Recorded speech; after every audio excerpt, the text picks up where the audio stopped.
I hope my screen is visible. Yes. Right?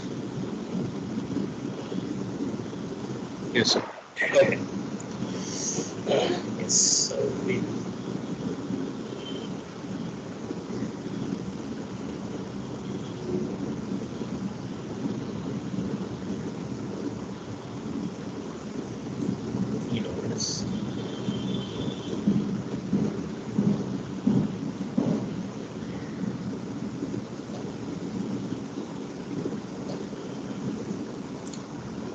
So well, so yeah, we now basically know how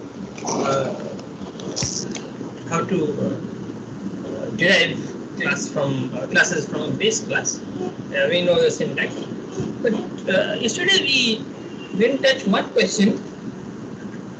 So kind of when we implement inheritance, we write something like this, right?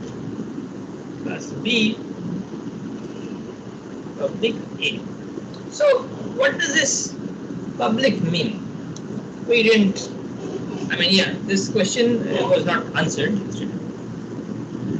So let's find out today. Let's find it out instead of just seeing it from somewhere. I have one class and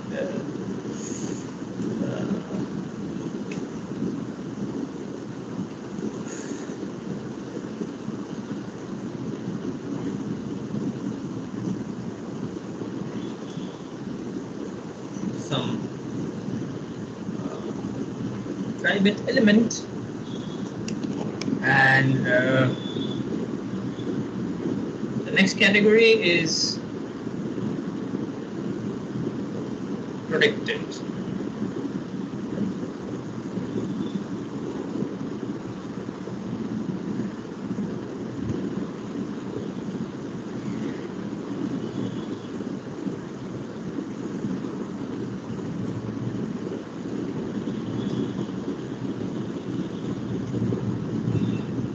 So these are the three types of members of a class.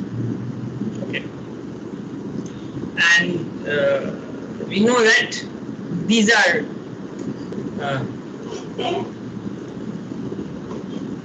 not be accessed outside, can be accessed only by derived classes, can be accessed by anyone.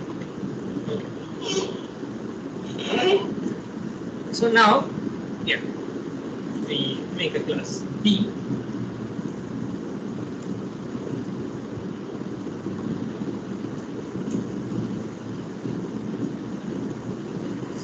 And here, say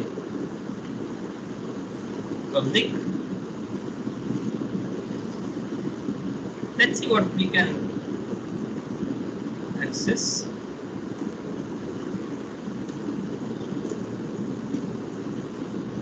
Here.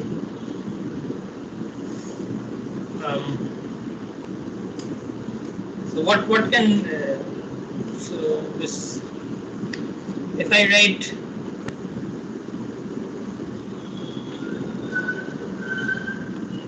data A,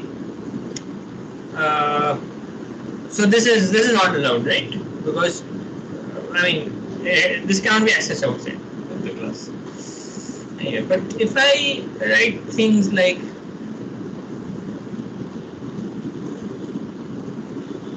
or even this,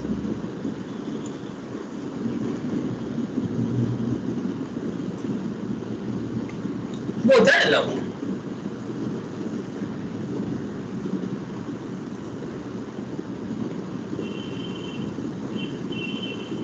Okay.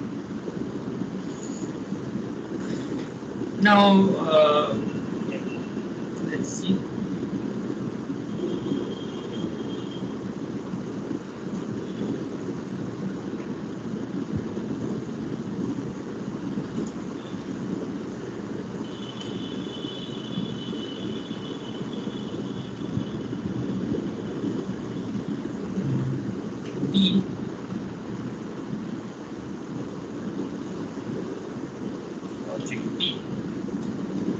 object of the class B, and so if I do this,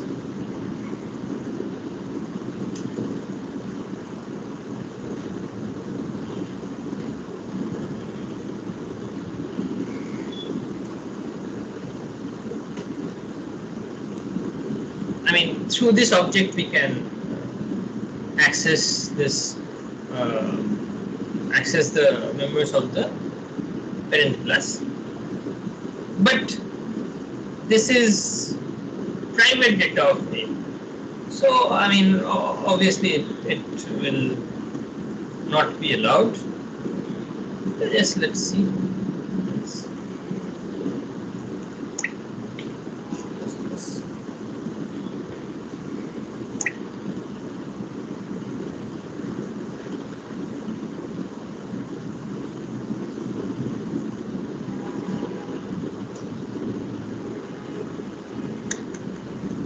Saved.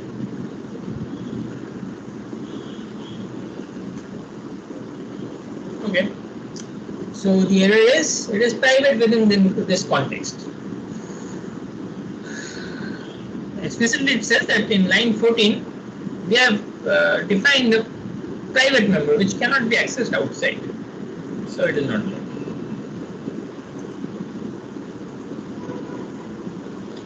And what if we say A is equal to object B dot protected data of A?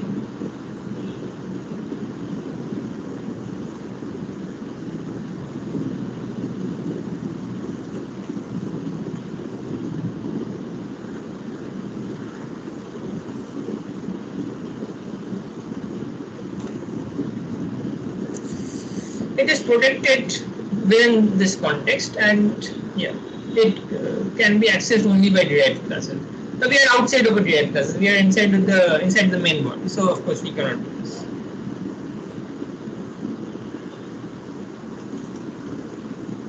Finally, this, if we do P dot A, this should be good, right? Because it's public data. Yeah. So the compiler is okay with it. Okay, fine. So this is, this is public inheritance. We can access only the public data from outside.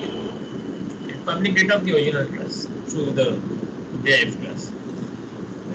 So this is what we have been doing so far. I mean, this is what we have done in our examples so far. So now let us derive another class.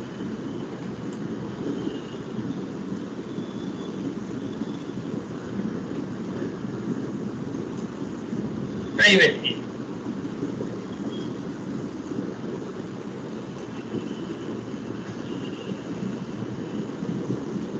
We'll write this public member,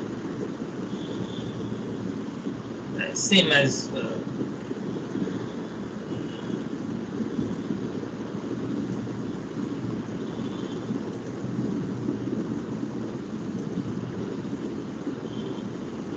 before. Okay.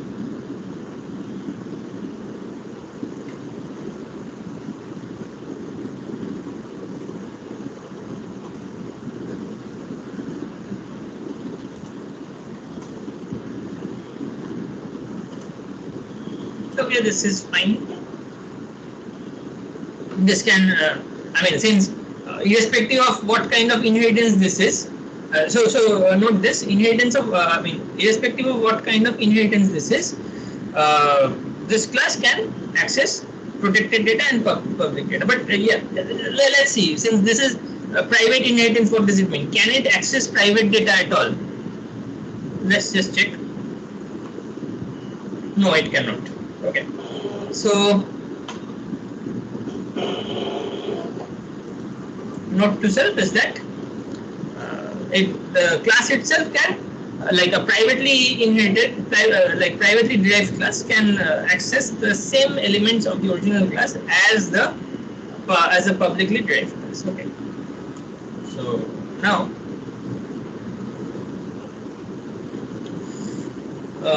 but like through this, if we try to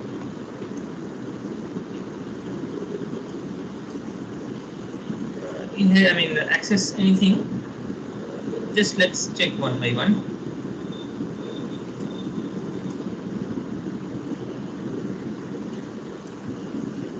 Okay, why am I making this same thing?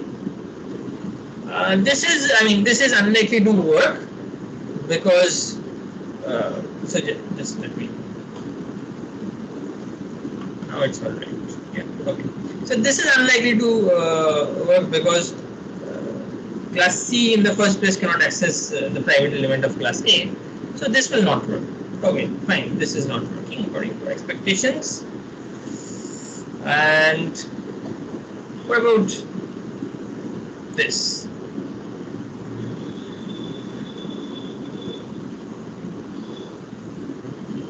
Object E dot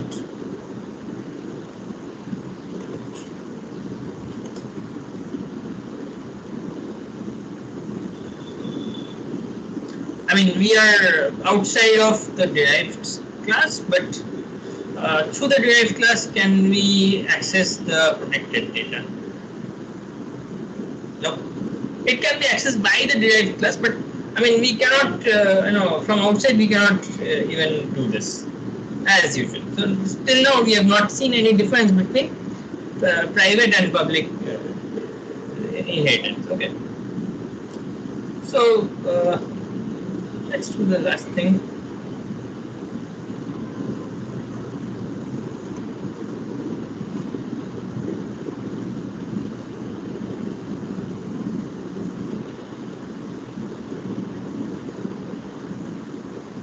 Oh, look. Int A, public data is inaccessible within this context. So inherit this kind of declared here can be accessed by anyone. So what is happening here? What has happened here is that here the inheritance is mattering. So they have they've not mentioned this in detail. But the thing is that the public elements, even of actually public and protected both elements of A, are now private in context to this class C. So we just cannot do this. So the whole thing is now secret to anyone outside, operating outside of this class C. Anyway, so the thing is that here we cannot do this, and yeah, you can try the same with protected. You can try the same with protected inheritance. So what will happen that instead of changing this public elements to private, it will change the public element to elements to public members to protected. That means,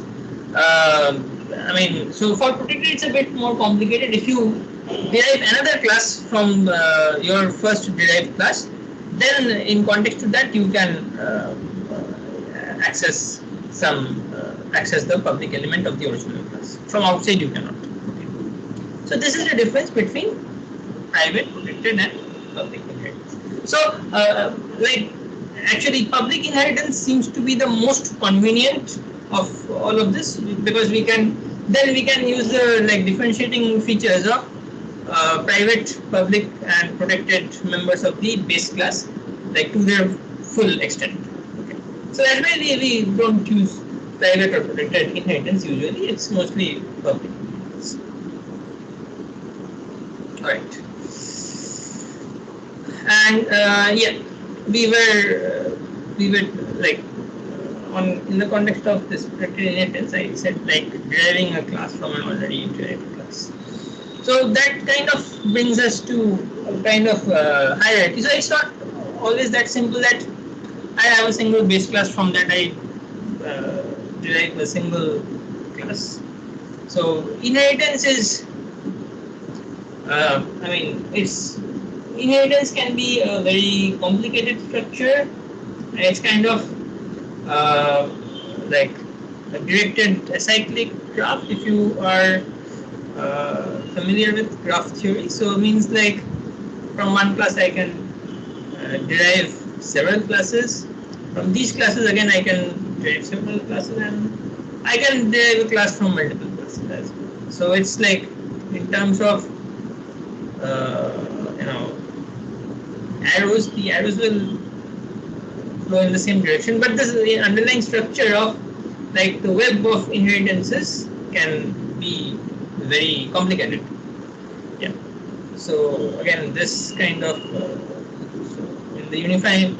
So while when you set up, I mean, when you write a very complicated code as a part of a large team, often while you know,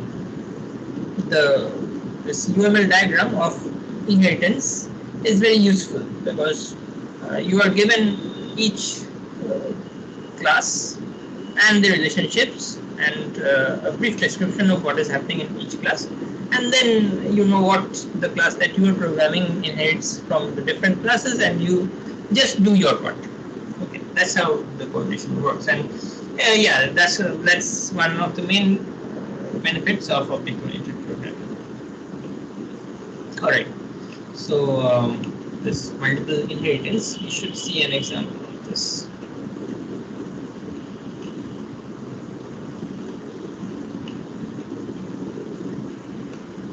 Okay. So in practice, let's save this.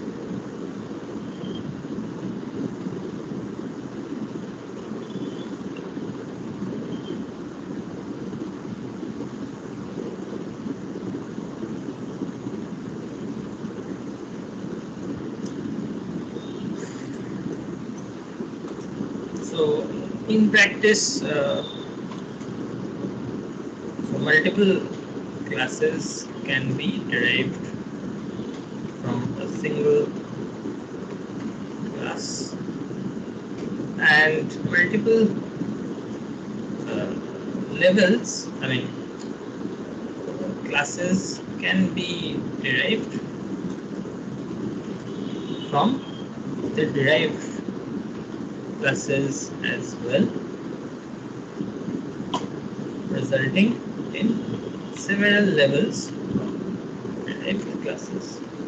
So one simple example is, say a company maintains record of its employees, and employees can be managers or scientists or manual laborers. Yeah. So yeah, just write something.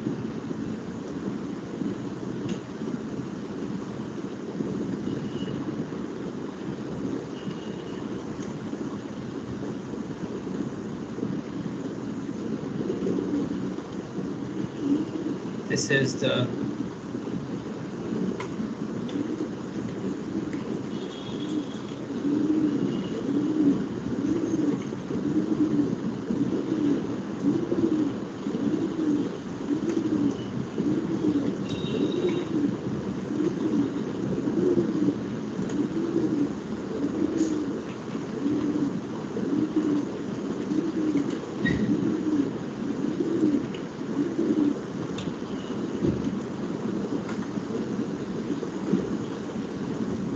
this is the name of the employee.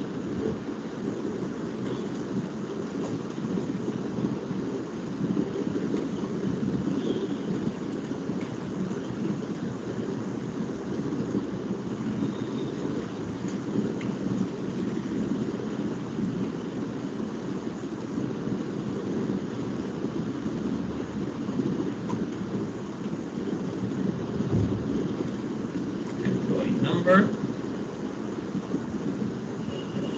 and just a function to input these.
And yes, so there's something to display. Put data. Since it doesn't change the values of anything, see out.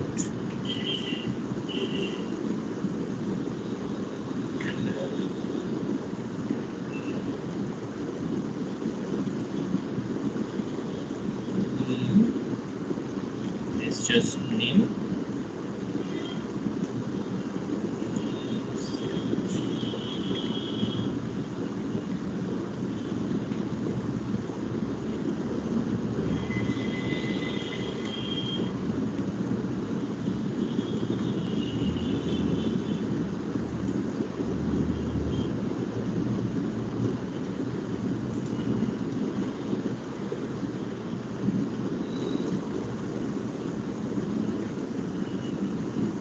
Okay, so this is the base class. This is employee.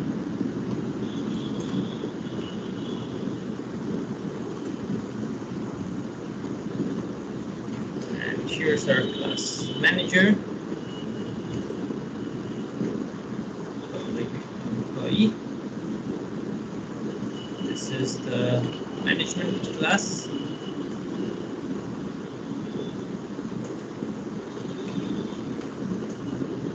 Private. So this is the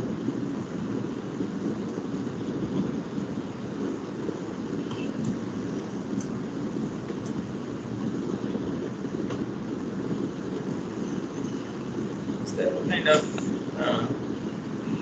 title or rank in the company. It can be the president, vice president, etc. Okay. Double dues is basically the golf club dues.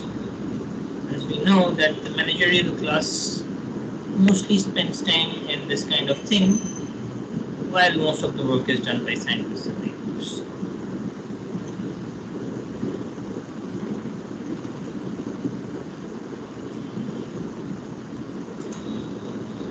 Okay, so our get data is now, so get data and put data should be overwritten to accommodate the data we are having here, that is exclusive to the managerial group.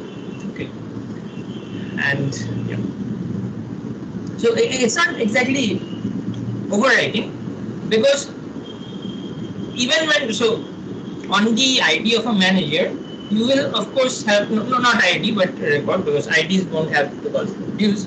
On the record, you will have the title and the golf club dues, but it will also have the name and employee number. Right?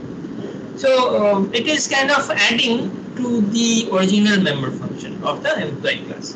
So first of all, this should include the original function, and we do this with the help of the scope resolution operator. We will simply say that this employee class, this is a scope resolution operator, the double colon. We have used this before. So this says that this invokes the member function get data of the employee class. That is fine. And then, so this will ask you to input the name and number. Then the same thing, we will say enter title,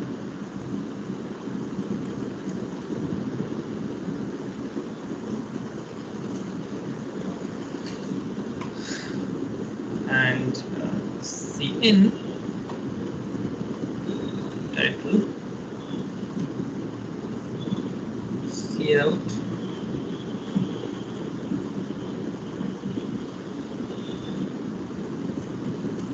enter use,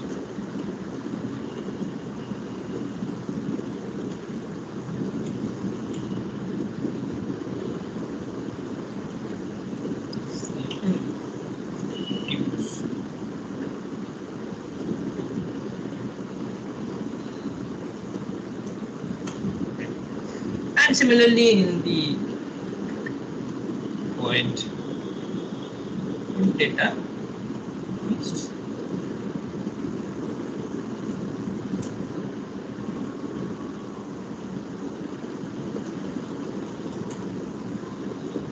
So we'll first invoke put data, the original function from the employee class.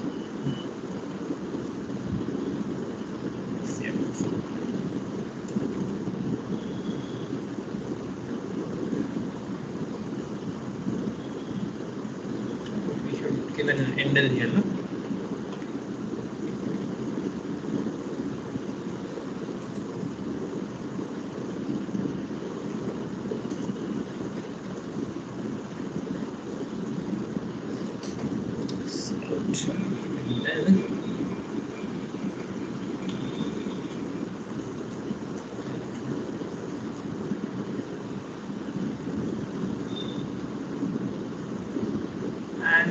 So before this, it will print, because this one is being invoked, it will print the name and number.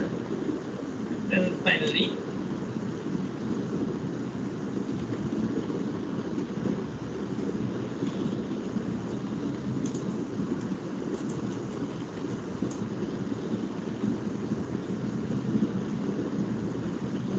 use.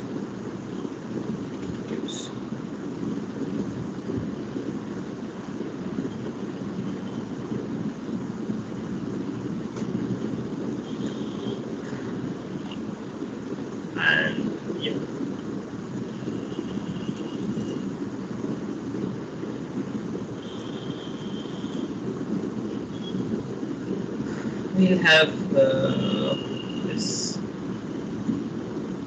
class scientist in the same way.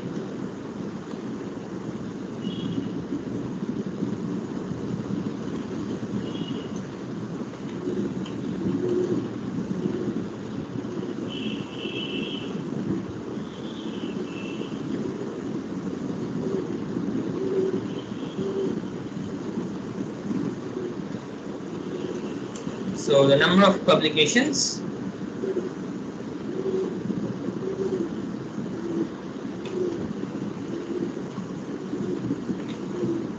which is a bad way to anyway, but yeah, so the number does not matter, it's the quality that matters. But anyways,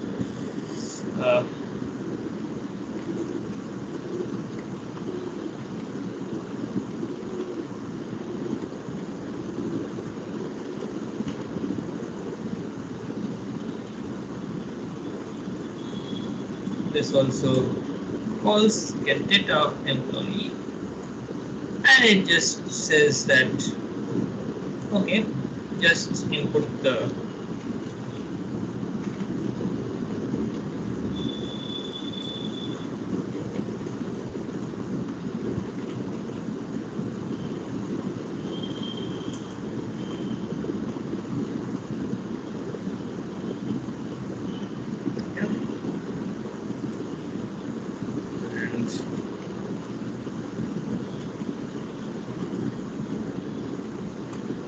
Sir, what is the meaning of the sorry.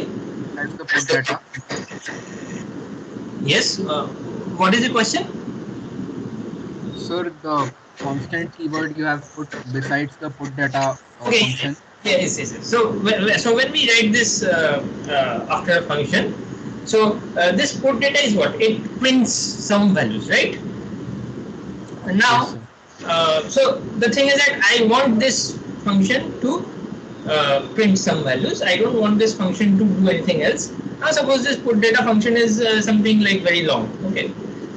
So the thing is that like it values. I mean, it prints values that are defined elsewhere. It prints the values of variables that are defined elsewhere. So the thing is that if I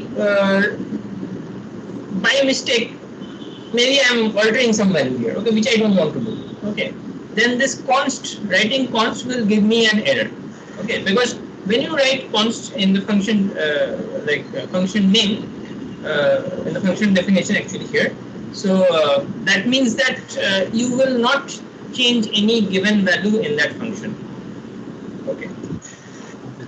So typically the printing functions will have this. Okay, so where were we? Right. Put data const, and it just first it will print the material from the original put data function, and then it will see out the number of publications.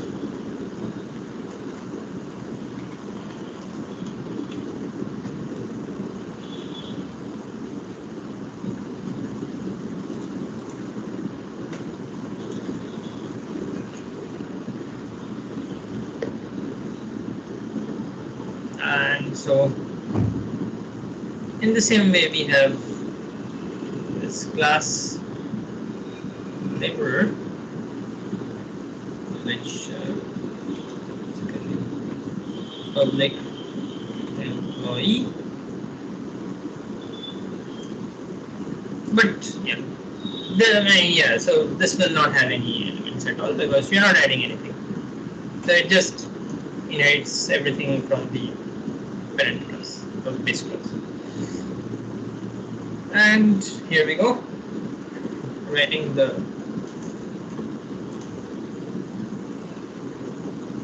main function, manager M1, M2, scientist S1, and laborer L1. So just let me check one thing.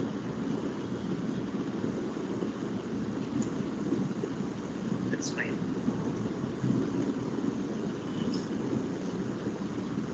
So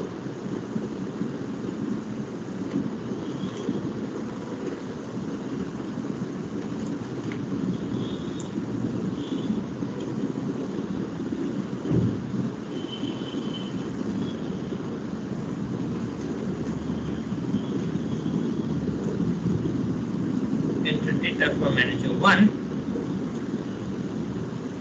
and we will call here get data of M1.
L1 dot put data.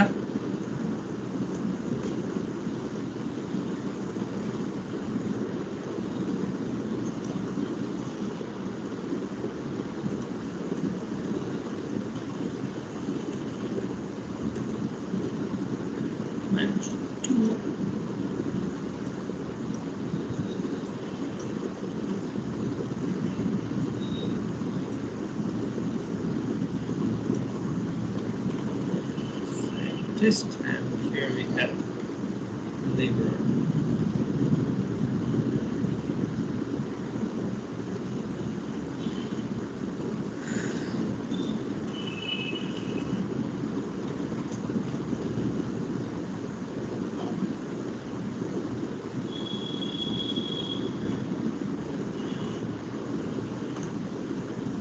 Enter last name. Same. Jones. Enter number. This is 202101. Then resident.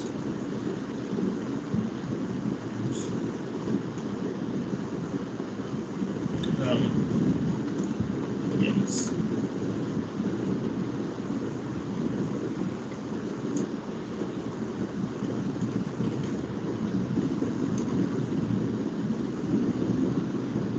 Okay, there's some mistake that I've done, and it works fine for the two managers.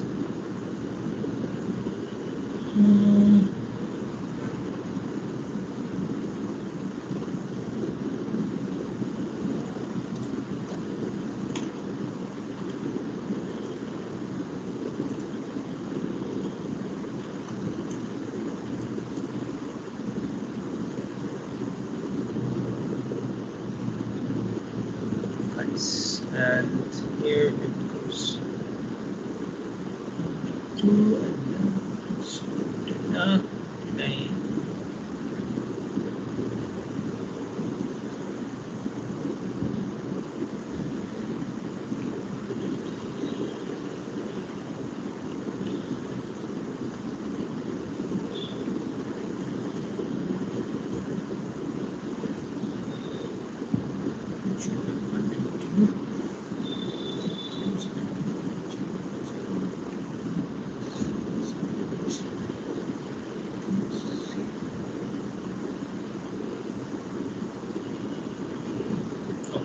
I made a mistake somewhere.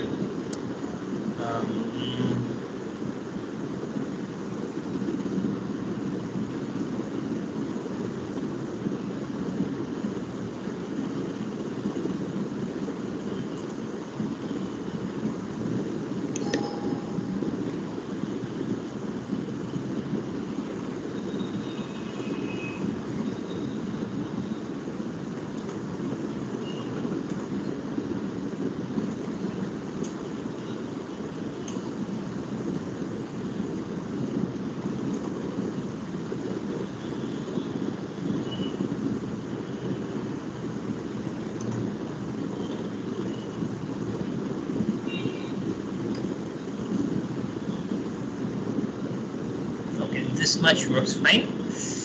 All right, so let me troubleshoot a bit more.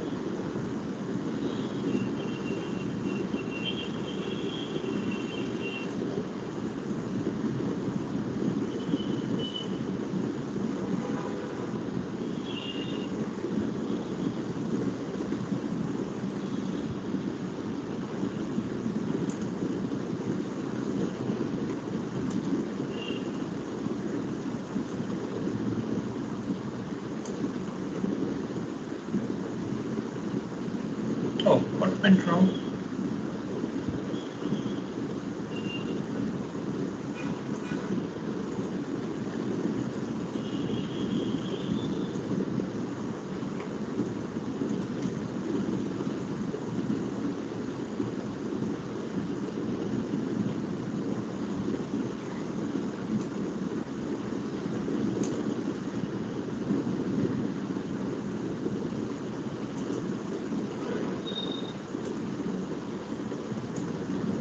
Yeah. So I think I must have done some. I mean, pressed the wrong key.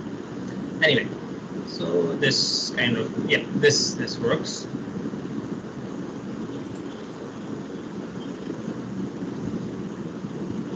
Now it should possibly give the correct outputs.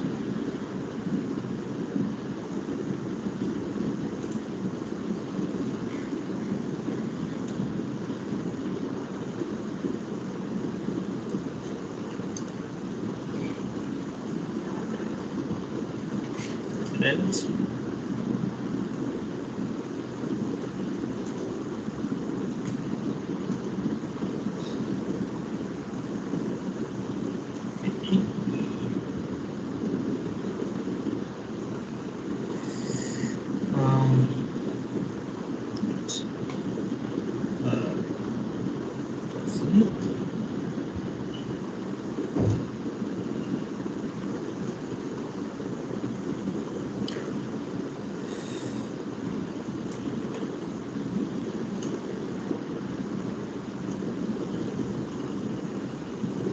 Okay. Yeah. So this is all right. This is fine. Okay. So this is actually like level-wise. This is somewhat simple because we only have employee and 3 separate classes derived from it. But things, as I said, can be quite complicated. So what we need to do is we need to study how the various members of the derived classes work and like what is the default situation if you don't have anything like if you have not defined anything explicitly for that particular class and you want to access something, from where will you access a particular member? Because there can be several levels of inheritance. From which level will you access? If some class has been inherited from multiple classes, then from which class again will you access by default? If the two parent classes, the two base classes, have a hierarchy between them, then what will happen? So these things we'll study now, like kind of the web of inheritance. We need to look at it. So today we stop at this. We'll meet tomorrow at, when is it? 11, right? Yeah, we'll meet tomorrow at 11 to discuss. I mean, the complications that may arise when there's a lot of inheritance going on. There's a lot of hierarchies and relationships between different classes. Anyway, okay. So let me take your attendance.